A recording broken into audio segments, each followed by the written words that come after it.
slowly rolling into it, and off of corner number 4. It's showtime at Skagit Speedway. He is out next. It's Robbie Price out of Cobble Hill, British Columbia. Saratoga Motorsports Park, Shark Racing Engines, Malahat Auto Wrecking, Grinders Automotive Marine, and Cal Creek Mining and Exploration. It's showtime! One car with the front of it that was junk, and another car with the back of it was junk. So I cut both of them in half, took the good part of one car and the good part of the other car, and welded them together. Racing, and next thing you know, she's on the flag stand running the, doing flag and all my quarterback. I'm like, where did you come from? I hope they just soak it all in, because you don't know when it could be over. Little crazy Martin looks over, he goes, "Are we going 100 mile an hour? I've never gone 100 mile an hour before in my life." And I just looked at the track and I said, "This is absolutely gorgeous. This is a beautiful facility." He says, "You think so?" And I said, "It is." And he says, "My name is Jim Raber." A Skagit Speedway nightcap. No pressure, just win.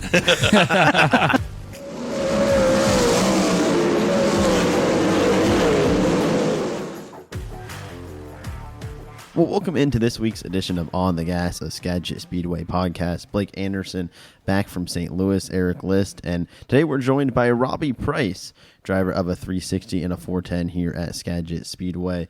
Robbie, thanks so much for taking some time away from your day job. I know you work with Mark Hewson over at the engine shop, so appreciate him allowing you to come chat with us, I'm sure, during a very busy off season. How are you doing today? Yeah, so far so good. Yeah, we're wide open there over there right now, so it's definitely one of our busiest times of year, so lots going on, and was able to sneak away here for a little bit. Yeah, I feel like, right now, everyone says the off-season, that's probably the busiest time of the year for you guys with rebuilds and such, I would imagine. Yeah, for sure. This is when we definitely have the most volume of work. In the summertime, we stay pretty busy as well, but it's more in the summertime. I feel like it's because everybody ends up taking time off to go. Scuba goes over to the east side and goes fishing all the time in the springtime and everything like that. Or we'll go do something, and then me and Jesse take off racing, and then usually wherever I'm racing, Mark ends up being there. And then he usually goes, on a camping trip on the east side there for a week or so every summer. So the wintertime is obviously when we have our most volume of work, and it's definitely wide open right now. What is your role exactly at Shark, or do you have roles, or kind of, you do this one day, this the next?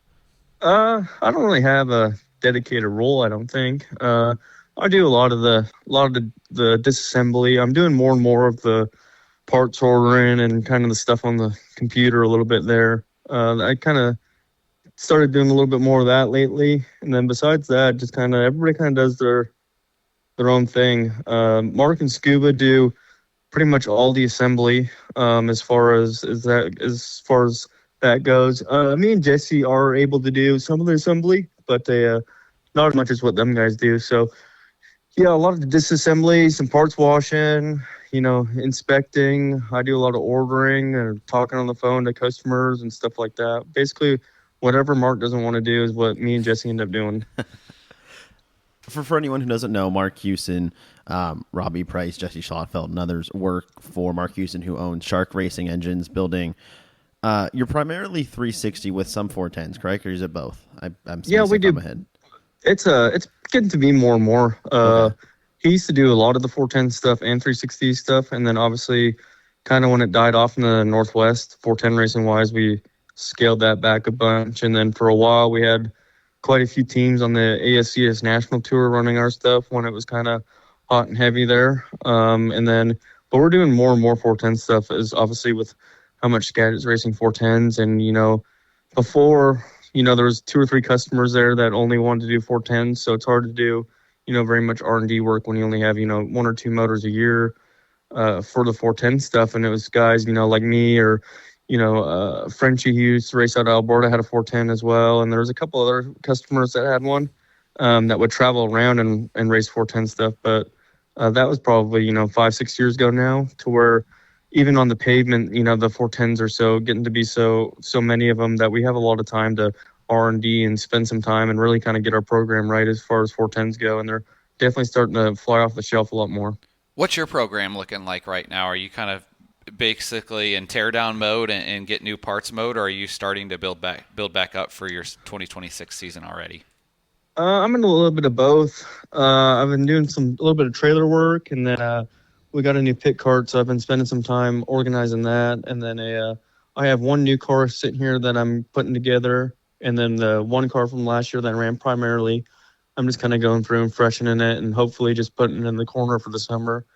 And then I have another car here that I ran about 10 races on last year that is pretty fresh. Obviously, there's some new rules that I have to change some stuff around with the rear axles and then the new tail tank mounts and everything like that. So there's some stuff that I have to go through and freshen up, but it's a lot of inventory in right now, going through and posting stuff for sale and just kind of making sure the program's right going into the next year. What's that process look like for you with the tail tanks? Obviously, if for the listeners out there, they're going to 6 mounting points in the tail tanks for sprint cars in 2026. And that's kind of, I feel like, a universal rule across pretty much everyone, universal agreement, it feels like. But what's that process like for you to get that updated? Is it pretty simple? Yeah, it's pretty simple for me. Obviously all my tail tanks apart. I had to get one new shell I ruined one in Tulare this year. So just kind of get them all apart. And then, with Triple X being so close, I pretty much, whatever idea that they were coming up with is what I was marrying myself to. So, okay. They just came out with their new system. I just seen a picture of it. They're getting ready to go PRI. So whatever they pretty much come out with is pretty much what I'll stick to, because like I said, it's 30 minutes from the shop for me to go down there and get it and pick it all up. So I'm not going to try and reinvent the wheel on anything. Basically, whatever they want to do, I think you got to drill a couple holes and put a couple more brackets on. But besides that, I think that people had enough time to come up with something simple and everything like that. I mean, we've all heard the rumors for the past couple months that this is what was going to happen. So they had a pretty good jump on it, just like everybody else. There's just a couple other products I've seen out there that are all kind of the same idea, but with Triple X being so close, that's pretty much what I'm going to, because I can drive down there and get whatever I need and come back. Yeah, that's the nice thing for those of us at Skagit Speedway. Triple X, 25-30 minutes south of the racetrack. A nice, easy trip to go see one of the biggest parts and chassis vendors in the country. Yeah, no, them being close is definitely nice, especially with, Colton does a lot of stuff for me and everything like that. So it's nice. I was spoiled for a little while. They used to only be, 10, 15 minutes away. And now they're 30, 45 minutes. So they doubled it on me, but obviously it's still a lot better than having to ship stuff. Absolutely. Compared to the race season, in the off season, how many hours do you think you put into the car a week, give or take? I try and work, just a handful of hours every night on it. I just come in and tinker on stuff. And that way, if I try and stay consistent with that, I used to be really bad about not touching it at all and then leaving it all at the last minute and running around with my hair on fire for about 2 weeks. So trying to say that I get a little bit wiser in my old age, but last year I wasn't really quite as prepared as I needed to be either. So I just spend a handful of hours every night, and then on the weekends I'll come over here and tinker on stuff and just do simple stuff that I probably don't have time to do in the summertime. But I spend a handful of hours a night, or I'll spend at least one full day on the weekend and in here just working on stuff and going through and cleaning and tidying and just a bunch of stuff like that, just little housekeeping stuff usually. What was it like? You grew up in a racing family, to be at Skagit. Do you remember the first time that you rolled out onto the racetrack at Skagit Speedway and what that was like? Because your dad, Randy, raced here for quite a while. Yeah, I mean, I do. I think I ran a Focus Midget a handful of races there. I think I ran like 4 races and I might have run 6 races and maybe finished one of them. We had nothing but bad luck with that thing. So, I had a lot of trials and tribulations there with that one, but the Sporty was my first in 2014 was my first sprint car season there. And I remember it. Obviously, it was a good year for us. I think I ran second in points and handful of podiums and everything like that. So, and then I ran a 360 and handful of races that year as well. But I remember my first year there. Obviously, it's a first time in a big car and everything like that. It's a eye-opening experience, and man, it seems like time's flown by now. That was 2014. Yeah. So just every time I think about it, I just remind myself that I'm not the young kid out there anymore. I'm not too old, but there's kids way younger than me now. 2014 for Erik probably feels like forever ago, but for us, 2014 is like I try to explain that was 11 years ago. That doesn't feel real. Yeah, no, I agree with you 100%. I don't think I'm that. I mean, I know I'm young, but come on, It was half your life ago. Not quite. Not quite. 23. Yeah. Okay. Fair. Yeah. Robbie, growing up in Cobble Hill, what was kind of the racing scene like for you at a young age up in Canada? So there was a racetrack at home called Western Speedway. It closed a handful of years ago now. And my dad ran all sorts of things there growing up. He ran some stock car stuff, some demo car stuff, a little bit of everything. And then I really remember they had a pavement sprint car series there that he ran forever. So I remember going there and falling asleep in the grandstands and getting packed home and all that. So that was only 40 minutes from the house. So I remember growing up there and racing and watching all that. And then we went and watched the monster trucks in BC Place one time, and they had quarter midgets there. And I was probably 6 or 7 at the time.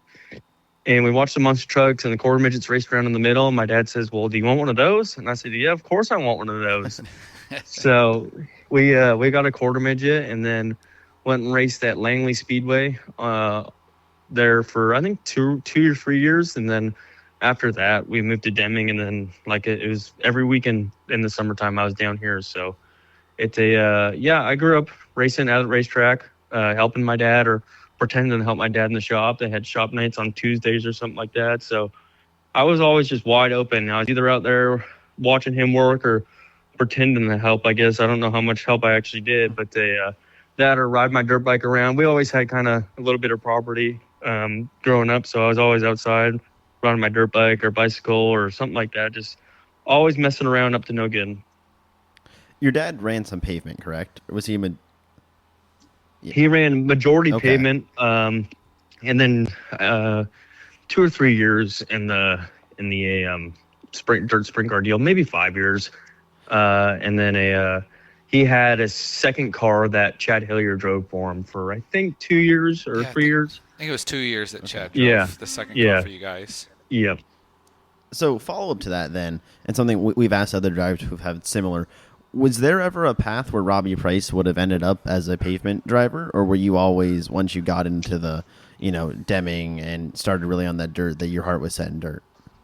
Yeah, I'm sure there was. Obviously, if my dad didn't, do the big jump and was able to take me down to Deming every weekend, I think it would have went a completely different route, and I would have been a pavement guy my whole life. But I ran pavement sprint cars in 2016, not full time, but I ran. There's an NSRA series out here. I ran that. I was able to race a couple times at Western Speedway, which is cool, where I grew up going to watch. I ran a handful of pavement stuff, and obviously there was definitely a avenue where if I stayed home and didn't end up being down here every weekend, that's probably what would end up happening. I would have just been a pavement racer running pavement sprint cars all over the place, I'd imagine. Yeah, what a crazy how, a couple of things in your life can really dictate and change where the direction your life goes. And obviously you have landed on dirt and made a pretty good career in dirt. When you started in sprint cars here in 2014, the 410s were still here. And then when you kind of moved up to the 360s, 2015, the last year, the 410s. So when did you, I didn't even look, your first 410 start, do you remember that? Was it at Skagit? Yeah, so I ran 2014. I ran Dirt Cup with a 360, and then the next year is when they changed I think it was the next year that ASCS came. Correct, because 2014 was the last 410 Dirt Cup. And then I think I ran the Outlaw Show that year. So I think I ran a handful of 410 races that year, I believe. In 2015, I would make it. Yep. 2015 or 2016. I always ran I would run the Outlaw West Coast Swing, and then just kind of whatever 410 races around here I could until they obviously deleted them completely. So I always ran the Outlaw Swing down to Elma and Willamette and then Gold Cup.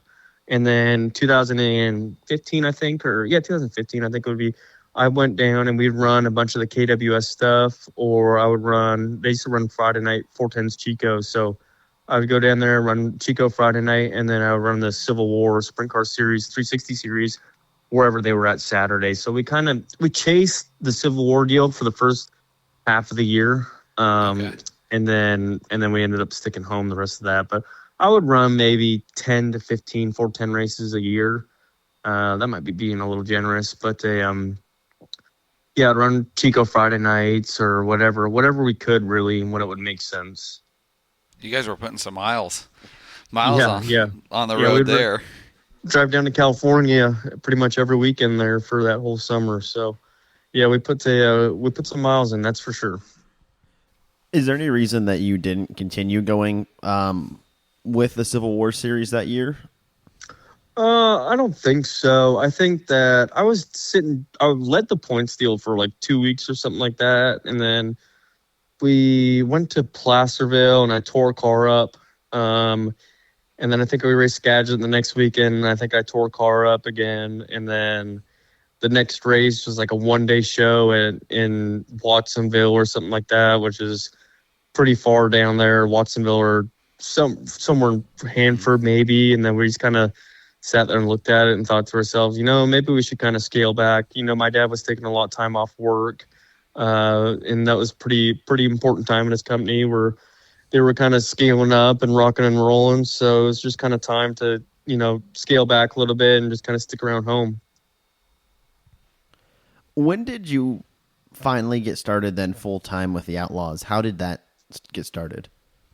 So that was what, 2022 maybe, 2023, 24, yeah, 23, 22 or 23, I think. It all blends together now, but I ran the ACS National Tour in 2019, and then I went out and tried to run it again in 2020, and then I ran a handful of races with them, and then we were actually in Arizona when kind of COVID came out and all that, and I hightailed it home, and then we were in the shutdown forever, and then Boffman put on that race in Amarillo, and I went out and ran that, and then kind of hit and missed a bunch of ACS races after that, and then just kind of got burned out of being out there by myself. Really, I had a guy in Texarkana help me a bunch, and I just kind of stay at his place, and then I would travel to the races, or I'd stay out, and then he'd meet me there, and then I just kind of got a little burned out on it, just being gone from home so much and doing a bunch of the work by myself, all the truck driving and everything like that. So I decided to, and I tore some stuff up, and I decided that in 2020. So then 21, I stuck around home and then got a pretty good concussion. So I took another month off there. And then the next year I was kind of scaling up to go and run a bunch of stuff in the Midwest and everything like that, kind of rebuilt the program. And I was getting ready to do that. And I went down and ran the Peter Murphy race in Hanford and Tulare. And then my car owner was actually putting together a pavement car he owns the racetrack up there at Saratoga Motorsports Park. And he's putting together a car for me to run the handful of wing races that they have up there, and a pavement car. And we were sitting there in the shop working on it. And Jason came out with the press release saying that he's looking for a driver. And he goes, "Hey, you should call him." And I was like, "Oh, yeah, right. Yeah." I thought he was just kind of joking around. And he's like, "No, I'm serious. You should call him. We should figure something out." I said, "Oh, yeah, whatever." Yeah, just kind of blew it off. And then I think either my dad called or he called or somehow, I don't know. I got on the phone with Jason and we kind of hammered out a deal where I would bring some sponsorship with me. And then next thing I knew, I was on a plane out to Pennsylvania, and Jay and Schaefer picked me up at the airport. We went to Schaefer's house, put my seat in, and next thing I know, I was racing 410s full time. Wow, just like that, right? Wow. Yeah. It was kind of one day I was regular Joe with a job and race sprint cars for fun, and the next thing I know, I'm on the Outlaw Tour. How big of a learning experience was that for you to get to go on the road with the Outlaws with Jason Sides and see all those different racetracks? I mean, for a guy that you were probably running 10 racetracks a year here on the West Coast, up and down the West Coast, to running 10 racetracks in a month. Yeah, obviously. I mean, I loved it. It was fun. It was a lot of fun, actually. It was a lot of getting your ass kicked a lot. That's what it came down to. You feel like you go there and you run a decent qualifying lap or something like that, and you come in and you look your 18th. So it was a really humbling experience. I think it made me a lot better. Obviously, before I went out there, I could never qualify in the top 5, and now I come out here and I feel like I can qualify good, and I can kind of lock in and try and qualify top 3 every night. So I learned a lot being out there. I learned a lot. I don't think it showed with how we ran. We had some decent runs and everything like that, but obviously you come back and then you race here and you really realize that you kind of stepped your whole game up a little bit. But it was an eye-opening experience. It was a blast. I'm really glad I did it. It was a lot of fun. How tough is it to stay, keep your head on your shoulders when you're going out there and, you're getting your teeth kicked in every night, to just not get down on yourself? Is that tough to do, or is that pretty easy for you? No, it is for sure. I struggled with it, obviously. You think that you think that nothing can go right and everything like that, and you feel like you're doing everything right, but it's just not really working out. It was easy to get down on yourself with not really having good runs all the time, or really any at all. Once a month you might go back and say, wow, we were decent tonight. But it's just kind of part of racing. I've done it for a long time now, and I feel like it's just you take it with it.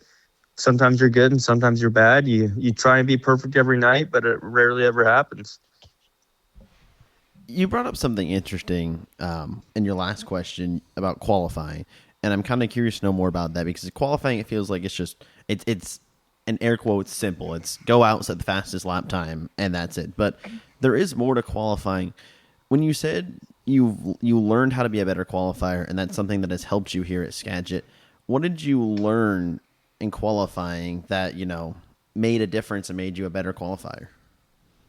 I think it just really, you learn how to try and slow the laps down and try and make them absolutely perfect. You try not to move your hands too much. You try and watch where other guys are going, and you try and see kind of like, okay, they were good at this part of the track on this lap. It makes you break down all 4 corners and not just go, oh, that one lap was good. Well, you got to sit there and you got to realize why that one lap was good, where he entered, where he turned, if he ran down the hill or up the hill or wherever. And it just kind of makes you really analyze everybody's lap, or analyze each one of your hot laps. You only get 3 or 4 hot laps, but it really makes you think about where you're making momentum and where you're braking the car and how you can keep it straighter, and just try not to get it, if there's a decent curve, try not to get it too plugged in. And you got to realize that you're out there by yourself and you're trying to go, obviously as fast as possible, keep the car under you, planted straight and on the wing the whole time. And it makes you break down the lap so much, and break down,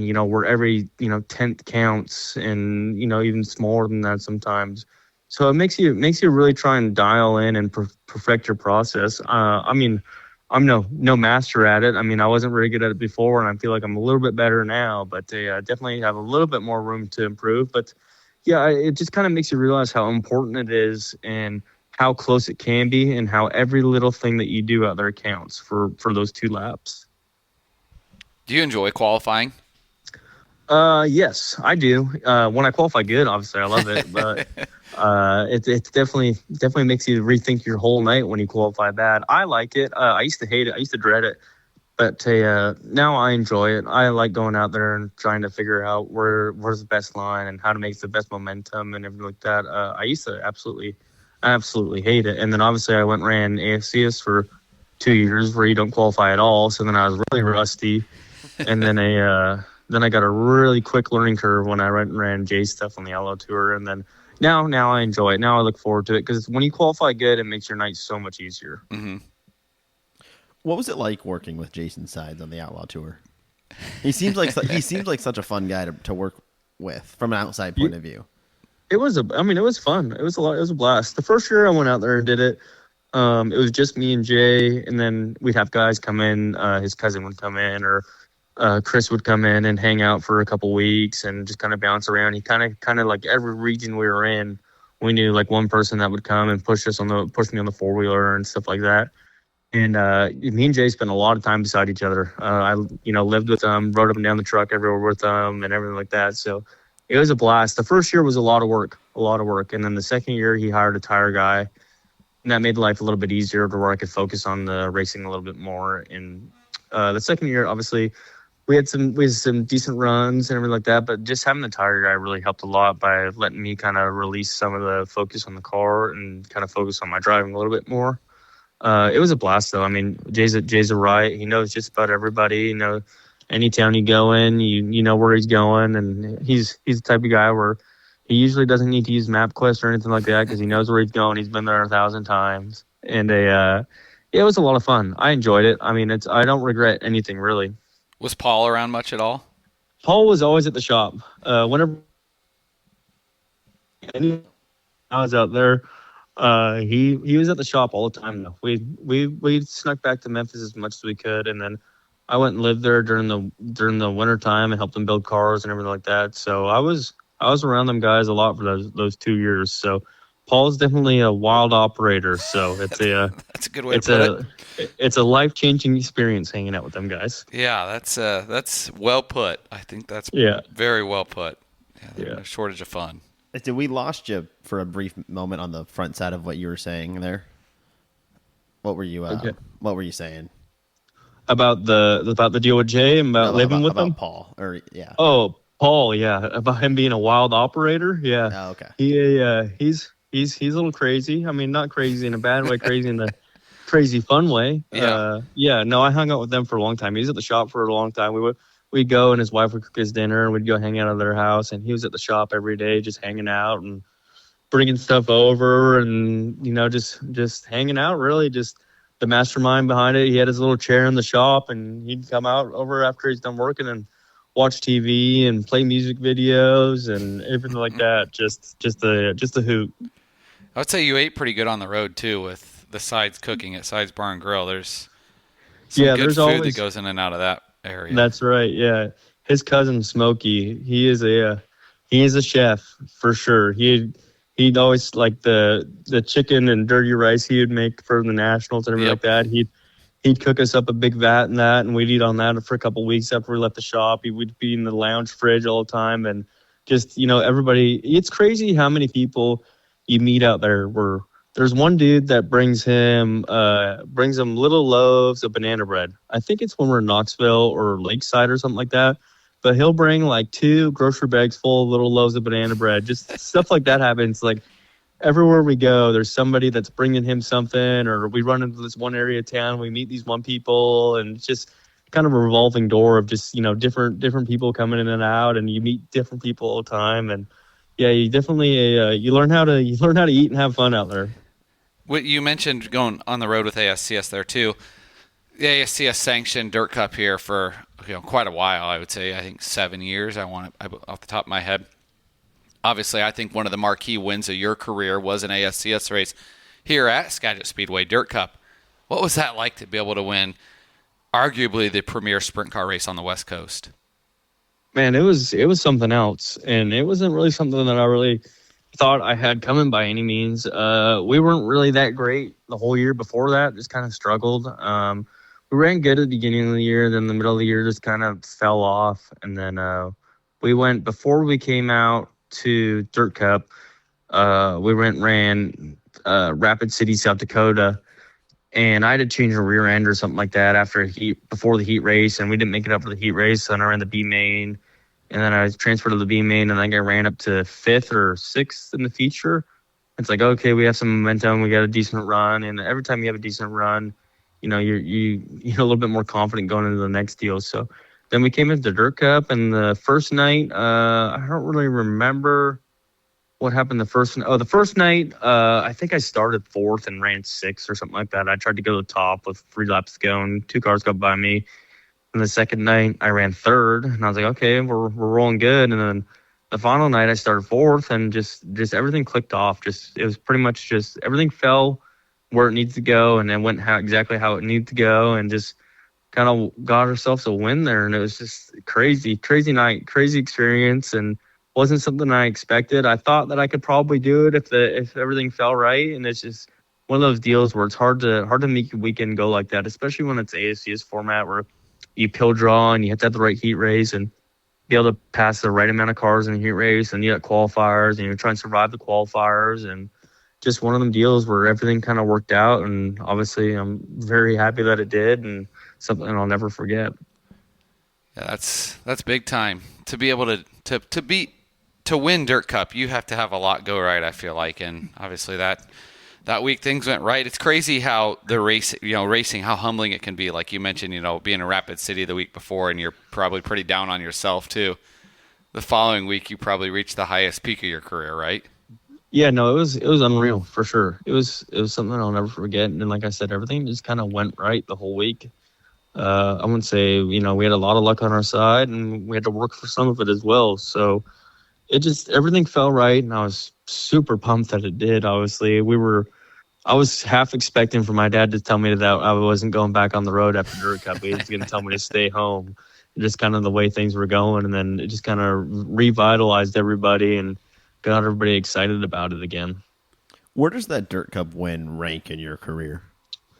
It's probably number one right now, I'd say. I hope it doesn't stay number one, but it's number one right now, I'd say. Besides then I went and ran that year. I went and ran ASCS national race at Lake of the Ozarks, and I won that. And there was like 70 cars there that weekend, so that was pretty cool experience as well. And then I think I won that same race again the next year, and again there was like 60-something cars there, and it's just a really cool experience when you can beat a lot of cars, when you can sit back and look at it and say, holy, there was 60 cars there, and I was the best that night out of anybody. So it's definitely up there. It's in the top 3, I would say, if not number 1. Yeah, that's something for the rest of your life. It's one of those, it's a t-shirt event, that you hear about where you go and your name's on the back of the t-shirt, and that's what you have the rest of your life. You're on the back of the t-shirt as a Dirt Cup champion. Yeah, it's a pretty cool experience for sure.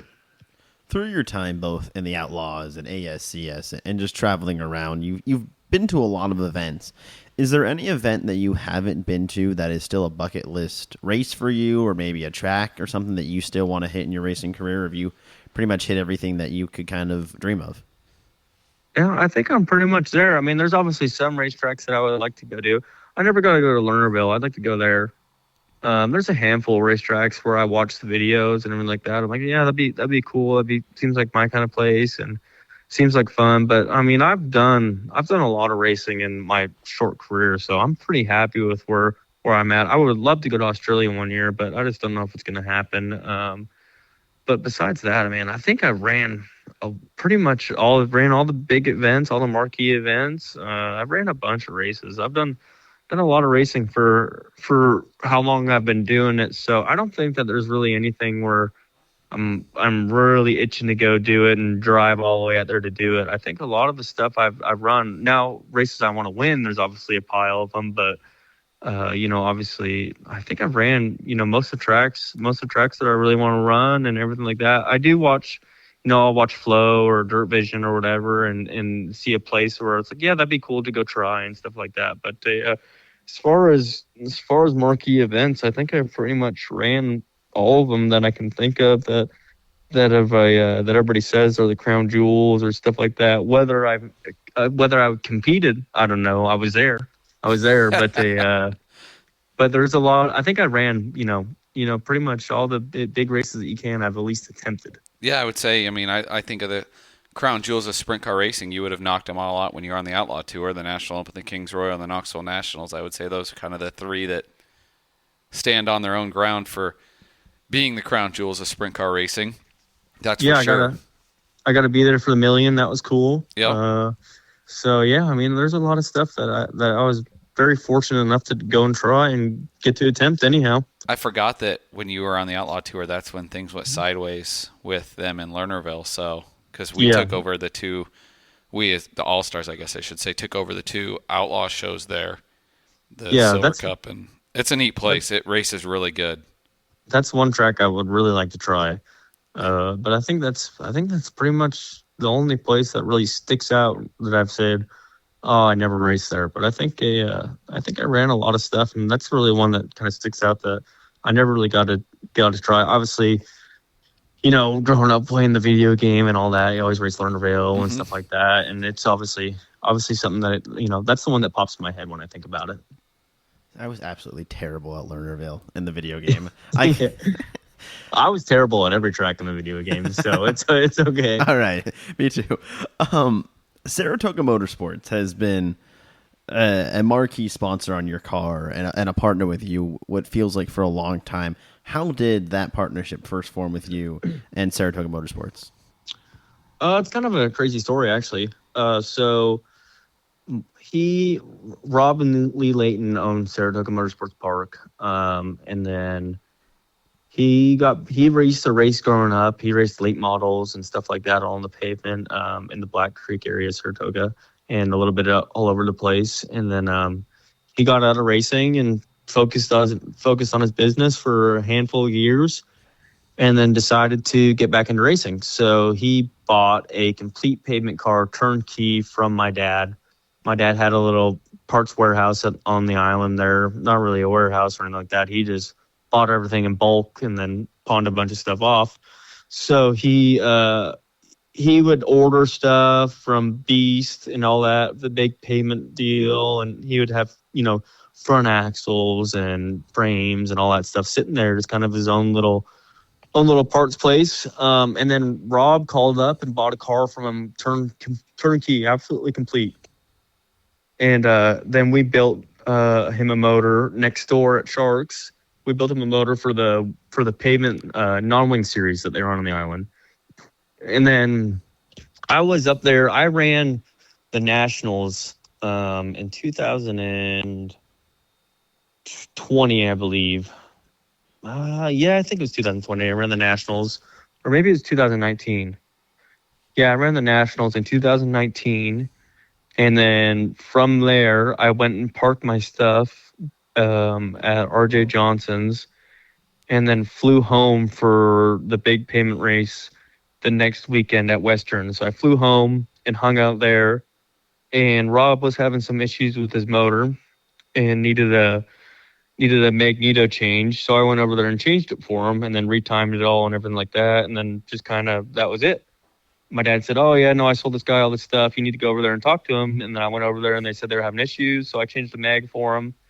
And then that was it. And then that winter I was home, and I was talking to my dad, and they were switching the one class over from this race gas to methanol.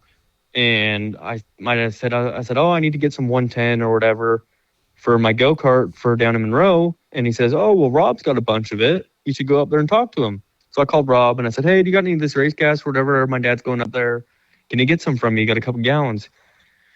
He goes, "Oh boy, I got a bunch of it. You should come up there and get it. Come up here and get it." And I was like, "Man, that's like 2.5 hours away for some gas. I don't know if I really want to drive all the way up there."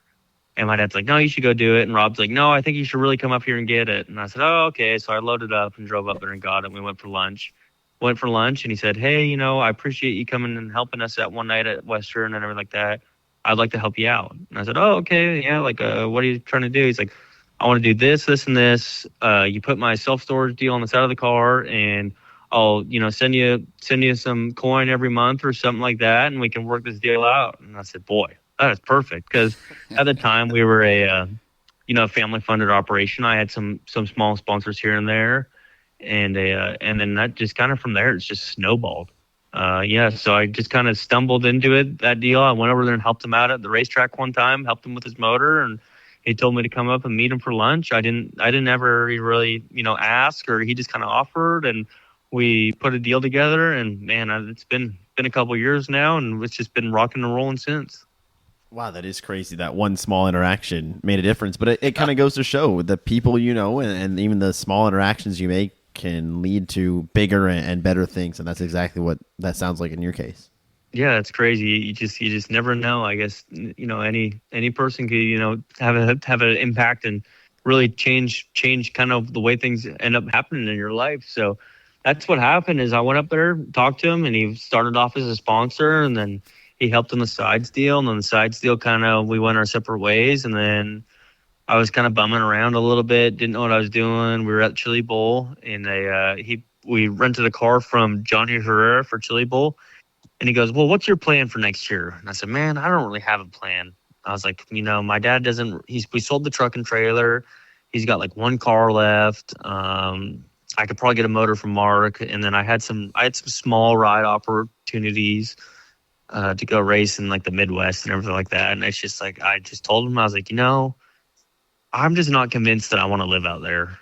Unless like it's a, perfect deal. And obviously I didn't really perform well enough to have, a top tier ride out, enough to move out there and everything like that. And I had some small opportunities. And he goes, well, why don't we just put our own deal together? And I said, man, perfect.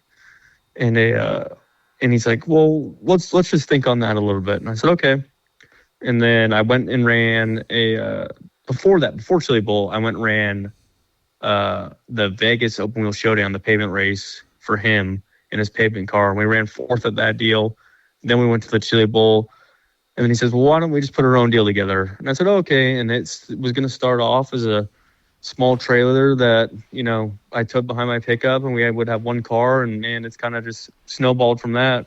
And here we are, 2 years later, almost 3 years later. And we had a couple cars sitting here and couple wins together, and just some good runs and, even better times. Crazy, as Erik said, one interaction changed the course of your entire life, if you really think about it. It's wild. It's wild to think about. It is wild to think about. So I'm very grateful for, everything he's done for me. And, obviously when I ran the national tour, when he sponsored me, I don't think he came to a single race. He might've came to Dirt Couple when we came out, but, and then when I ran the Outlaw deal, he came to a handful of races there. And then obviously now that the stuff's in the West Coast, he comes to a lot more. And I think he really enjoys being involved. And, we enjoy him coming around and hanging out at the shop. And, it's between me and Mark and then, the crew guys and all that. It's just kind of like there's no real pressure. Everybody's just kind of hanging around, cutting up with each other. And just, it's a really enjoyable experience. You talk about racing pavement. Is there anything that correlates between running a pavement sprint car and running a dirt sprint car? Is like anything that you lean on when you go to your pavement, or maybe vice versa? Not really, I don't think. I think the one thing that the dirt has taught me, when I used to, so in 2016, I think, is when I ran the pavement deal kind of full time. I ran dirt stuff still, obviously, but I ran that full series out here. The one thing that it really helped me was being able to pass on the pavement and being able to get through lap traffic really good and everything like that. But besides that, there's not a whole lot that you can do. I feel like the dirt's going from dirt to pavement helped me a bunch, because the dirt stuff isn't it's a little bit more fast paced as far as how things happen and everything like that, and how you stuff like that. And then, but if I were to go from the pavement to the dirt, like never raced before, to go pavement to dirt, I think I would have struggled a little bit more with the transition. But being able to go from dirt to pavement, I think really helped me with the transition. And I've got a handful of pavement wins and decent runs and everything like that. So I think that it really helped, and I felt like I adapted pretty quickly. It's just that I think that my heart's probably still just in the dirt stuff, and I never really kept pursuing it. How much are you looking forward to getting 2026 going? Especially this year, you were right there so many times. Yeah, I am very happy to put 2025 behind me. Man, what a trying year. I think I led the most laps out of anybody at Skagit, and I didn't win a single race. It's just flat tires or something would happen, or we broke, or just it was pretty terrible, to be honest with you. I just struggling year for sure, but that's part of racing. So I'm excited to put 2025 behind me and just kind of try again for this year. Obviously, we had speed. We were fast a lot. We're on the podium a bunch. Like I said, led a lot of laps, and, stuff would happen, or Rico Abreu would happen and pass me with like 6 or 7 to go, and just the stuff like that. So, yeah, we were quick all year, just not a whole lot to show for it. So, obviously, I just want to go into this year hoping that we're just as quick and just better at sealing the deal. I know we kind of chatted off air before we started recording, and Blake brought up, but what are your plans to start 2026? You mentioned you're going to go run Las Vegas, right? And are you going to run the Las Vegas swing with high limit up to California and down in Arizona? Vegas and Arizona. Yeah, so we'll do the Vegas and Arizona deal, and then possibly Vado, seeing how things are going. That's one track I guess I would really like to go to, is Vado. I ran for Casey Minks a bunch, and that's his home track, so I feel like I owe it to him to go there at least once. So that's one place that I would kind of look forward to going to, which is going back to what we were talking about earlier. I'm not sure if we're going there yet. It's kind of hard to say for one night, but yeah, the 3 nights in Vegas and then 3 nights at Arizona Speedway or Las Cruces, or not Las Cruces, whatever. I forget what it's Casa called. Grande. Casa Grande. There we go. There's so many tracks down there that I've ran at. They all blend together.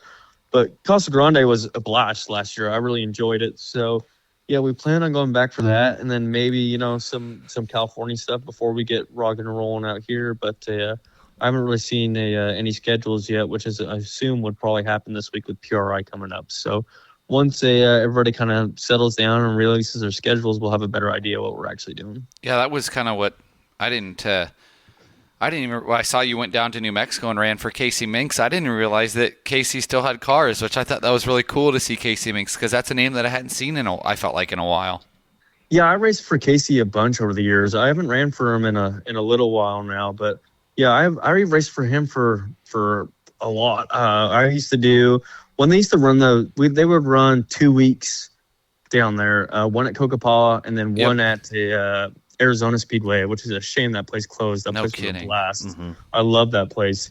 But they used to do that in right at Thanksgiving. So I would go down every year and spend 2 weeks down there and spend Thanksgiving with them. And we would hang out and I'd run his stuff and then fly home. It was perfect. It was really nice. But with that place closing was a real shame. So I haven't ran for Casey for a little while now, but I feel like I do owe it to him a little bit to come see what he's got going on at Vado. Yeah, he's a legend. I mean, he's been around a long time, had a lot of drivers, and won a lot of races. That's for sure. Yeah, he's another character for sure. Now we're recording this on a Tuesday, and you had said you're leaving for PRI tomorrow. Can we talk about that a little bit? Are you okay with that?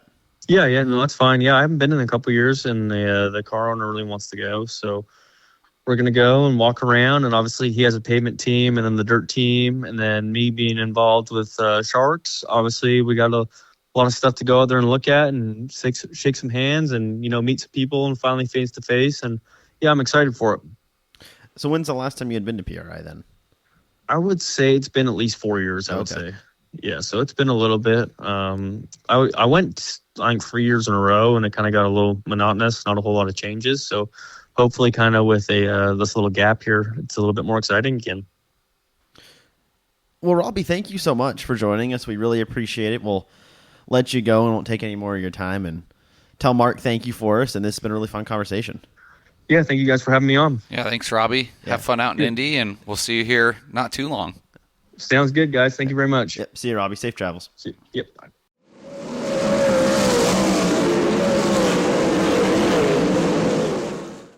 Welcome back, everyone. A good chat with Robbie Price there, who is going to be keeping busy heading to Indianapolis, as we've been continually saying the last couple of weeks. This week is kind of the week that we expect a lot of the news bombs to drop. I saw the Outlaw schedule got dropped this past week, and if you are on social media, which I'm sure most of you are, go check out their schedule drop. Ross Weiss did an incredible job on that with a throwback to the 2002 World of Outlaws sprint car game on PlayStation 2. That was a really, really cool little schedule drop on an exciting schedule for them. And I saw they have 4 or 5 dates on the West Coast listed as TBAs. So that'll all kind of come together here pretty soon, I would imagine. I would think they'll get rolling on that. But that's now we've got a good idea of where the national tours are going. And the IRA schedule dropped today in Wisconsin. I know the All-Star Circuit Champions got their schedule out already. So things are starting to come together. Dominoes starting to fall into place, Erik List. I'm glad you mentioned the schedule drop and that teaser video, because that was probably one of the coolest ways I've seen to actually tease a schedule. Seeing in the old video game, the way he really made it feel like that was in the game. That's not easy to do, to actually make, a 2002. That was before my time, Blake. Yes, that was. I can still remember where I bought that video game in Des Moines, Iowa. See, I'm more registered with the 2010 World of Outlaw game. That was my childhood. But nonetheless, either way, to make a 2025 schedule or 2025, time for a 2026 schedule fit into a retro 2022 or 2002 looking game was really cool. That was neat. Ross does a nice job. That was really neat, and I think that was kind of nostalgic for a lot of us. It took us back in time and took me back to being 7th grade playing that video game. And I mean, I still would pop it in up till a year or two ago. I just don't have my PlayStation 2 plugged in right now. But were you any good at it? Did you dominate? No, I didn't dominate. I was all right, but I wasn't spectacular in it. But best career mode of any video game I've played, that's for sure. That's kind of what made that game so much fun, was the career mode. But yeah, things falling into place. Yesterday, Donnie Schatz announcing his ride, and there was a lot of rumors where Donnie was going, and there wasn't very many rumors on where he landed, that's for sure. And he landed at CJB Motorsports. He'll be full-time with the World of Outlaws NOS Energy Drink Sprint Car Series. Danny Sams posted yesterday he'll be back full-time with Kubota High Limit Racing next year, which that was one of those that I think a lot of people had kind of sitting in the middle of.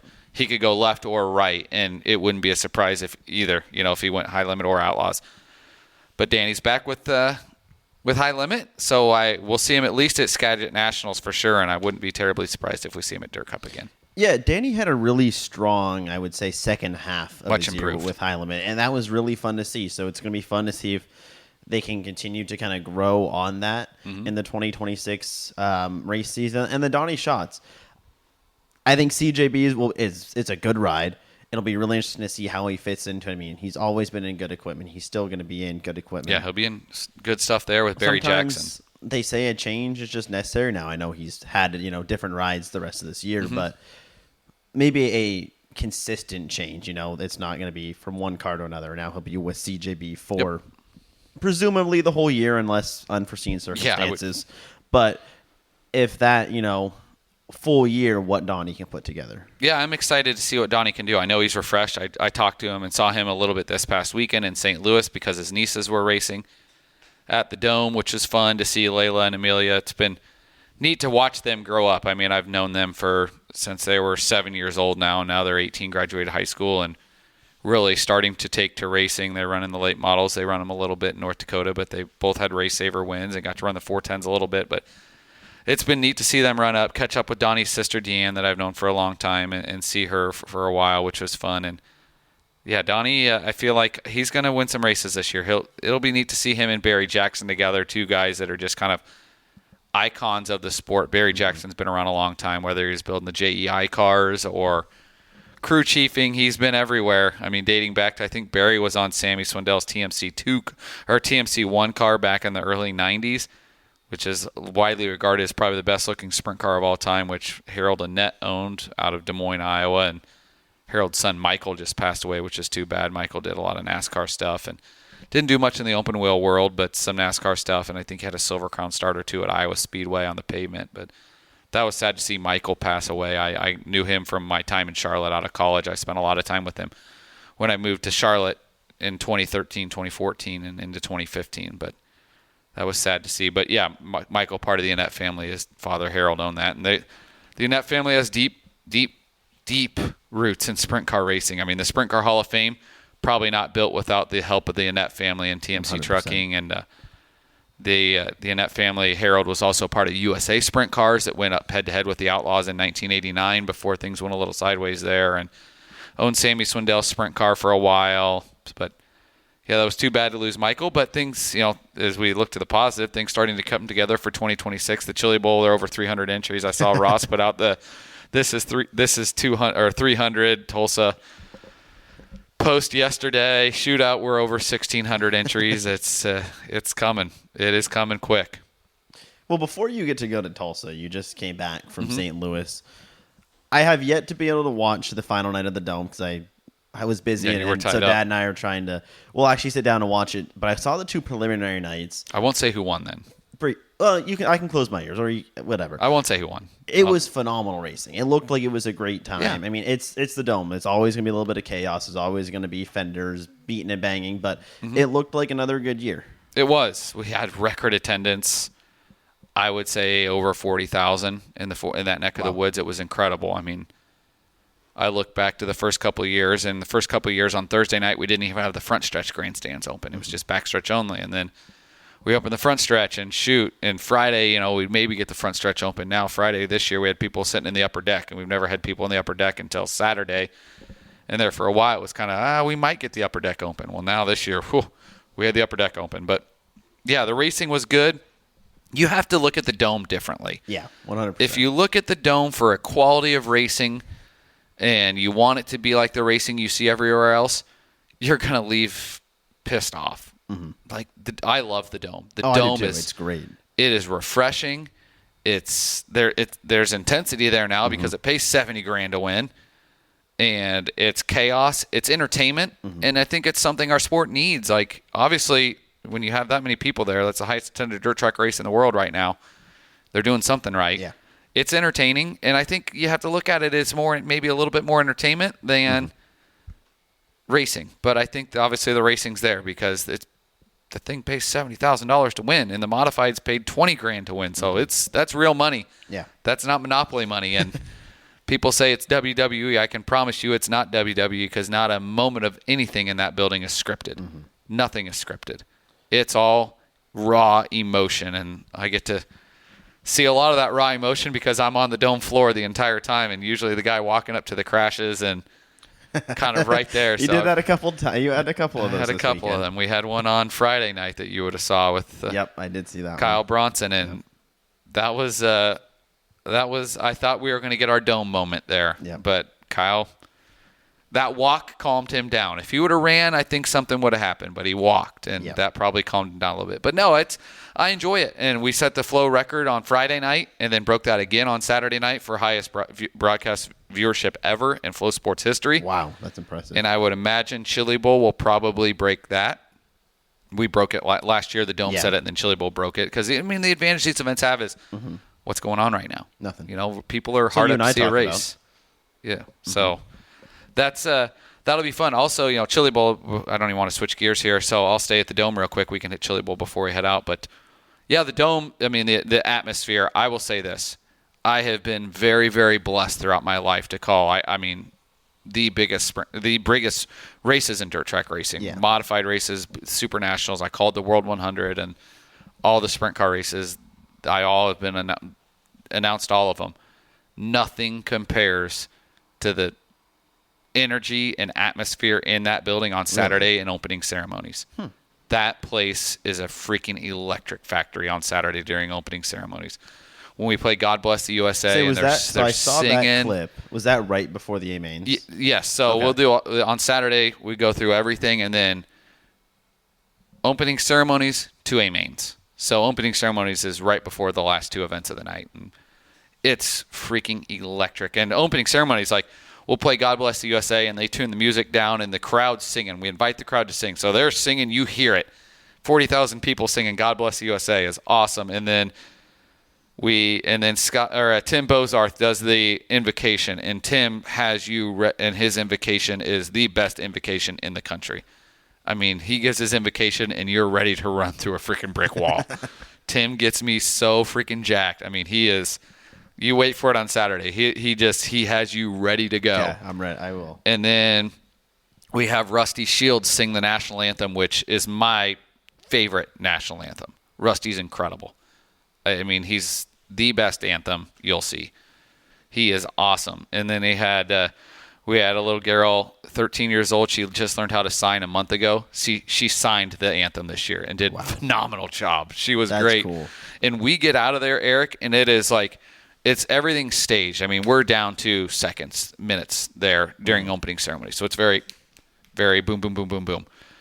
And we have 3 golf carts sitting there off of where Victory Lane is, and we literally, I mean, I national anthem, get the crowd going, turn the mic off, run to a golf cart, and the drivers are on the golf carts already, and we're loading onto the golf carts, and it's hammered down to get off the racetrack because about 15 seconds after I hit that mic, pyro's going off, and the pyro's going, so we have to get out of there immediately. And I tell you, the driver intros. Our sprint car guys, I love them to death. They're the most boring drivers in the world. We had them, the midgets there, and they're sprint car guys. They come out during driver intros, wave, nothing exciting. The late model guys, holy cow, they go all in.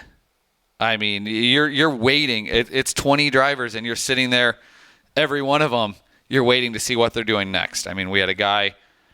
I'll ruin it because you'll see. It's still worth watching.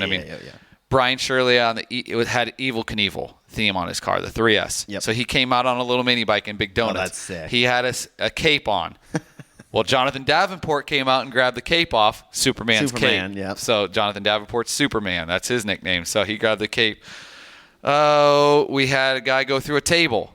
I think it was Ashton Winger went through a table. They pulled the folding table out, and he got tossed onto the table Buffalo Bills style through the folding table. I mean, it's just Barry Braun. We had Kyle Strickler come out in handcuffs saying bail Barry Braun out so he can get paid. And it's just they just one after another. You're waiting for it, and then the intro videos.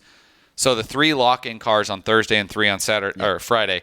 They get an intro video on Saturday, a music video. You get to pick the song. We film on Friday night, cool smoke and all that. And it's just, it's cool. You walk out of driver intros and you're freaking you're jacked. Don't need caffeine. Don't need, I mean, it's just you're ready to run through a wall. So pumped. And then they get in there and they get going. I mean, it's full contact racing. It's no holds bars, emotions high. There's no work area either, which is kind of the beauty of the dome. So it's like you get a flat tire, pull her into the infield, and we keep going. So I'd highly recommend going to it at least once. If you get the chance, do it because it's so unique. It's unlike any other event I've been to in sprint car racing, in modified racing, and late model racing. It stands on its own. And I will say this, leave it at – I begged Cody. I even told him, Cody Summer, the promoter, I told him on Saturday night, don't put midgets on this race again. They had their chance, and they didn't respect it. Don't put sprint cars on this. We have our event in open wheel racing in Tulsa. It's huge.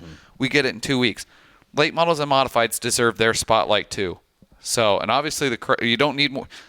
Not like you're saying you're getting more people. We got 40,000 people there on Saturday night. So the late model people came out, and then everyone pays attention to it. I mean, my buddies that hate late models what are they doing on Saturday night? Watching the dome. Texting me about the dome, watching the dome, saying that was awesome. This is great. So if you get a chance, go to the dome. It's the most unique race you'll be to. Fans, you hear a lot of fans say, Eric, we need more Supercross type atmospheres with driver intros and Supercross. We got it. It's in St. Louis in the dome the first week of December. It's a bucket list. I want to get there. I really do. Put it on the list and go one of these years. It's worth it. And it's pretty cheap to fly from here to St. Louis. Yeah. I think $300 is what my flight was. Yeah. Got a direct flight on Alaska Airlines out of direct there and back. So if you're if you're looking at going from Seattle, just get on that Alaska Airlines flight. Yeah. I highly recommend going. It's impressive to watch the late models go 3 wide there and be clean. Because it's what, a fifth mile? It's a fifth mile, and it's not that wide. No, but to see them go 3 wide, and sure, they might bump and bang a little bit. They do. To see them be clean for the most part, that's what's just impressed me, is those are big cars on a tiny track. Yet they navigate it, and sometimes they don't, but majority of the time there is good, clean racing. When they don't, we get our fireworks. And people say, the pace of the program. We have to take it a little slower there because we are under such strict mandates of air quality control. Are you? So, yeah, there's no – in Tulsa, we get a little leeway. St. Louis, not an ounce. So when we take our time between the races, it's – serving a purpose. It's helping us air the building out so we can keep racing and not have to take that. I mean, if you go back and watch the original dome, the very first one in 2016, Thursday night was arguably the worst race I've ever been to in my entire life because we didn't know how to handle the dome. We didn't know how to handle the quality control. So we had hour-long breaks to air the facility out. And it was so cold out that we couldn't get the air pollution. We couldn't get it out. Was the wind just blowing it in? Because when it's cold out, the air's thicker. Yeah. So you can't push stuff out. So when it's warmer outside, it's easier for us because it's easy to keep the dome, the air quality a lot better because it's easier to filter out. But when it's cold out, that warm air doesn't want to go outside. The cold air wants to come in. So you're trying to swim uphill, or trying to swim upstream, and it's not working very well. So it takes us longer to air the dome out. So Thursday night, it was cold. Thursday night, it was 15 degrees out. 2016 or this year? This year was Thursday, but we are much better this year because of lessons we've learned in the past. That makes sense. That's why people talk pace of show. We can't push harder because we have to let the building air out a little bit. Otherwise, we're going to have long breaks.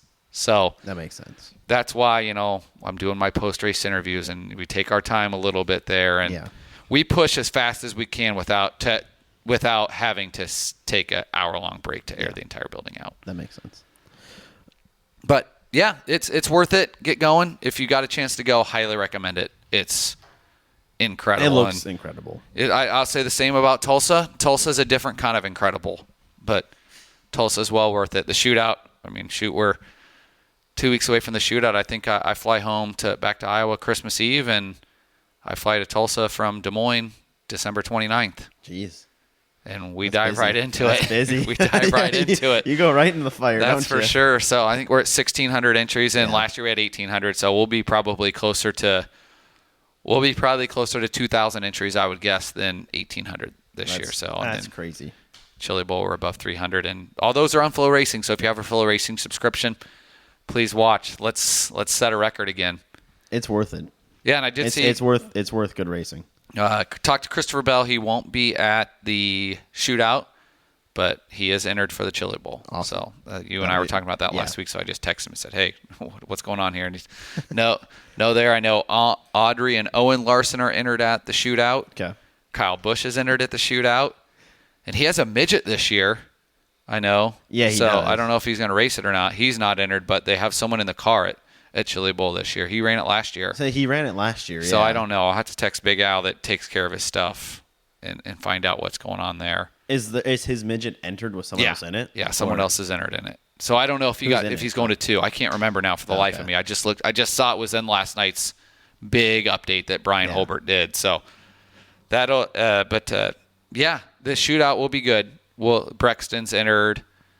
So we get to see the kind of the future of the sport. I know like Jet Barnes is moving up into a midget. So there's several guys that, now that it's been on Flow, that we as a whole have got to watch these kids kind of come along. Now they're starting to get into midgets and sprint cars, which is fun.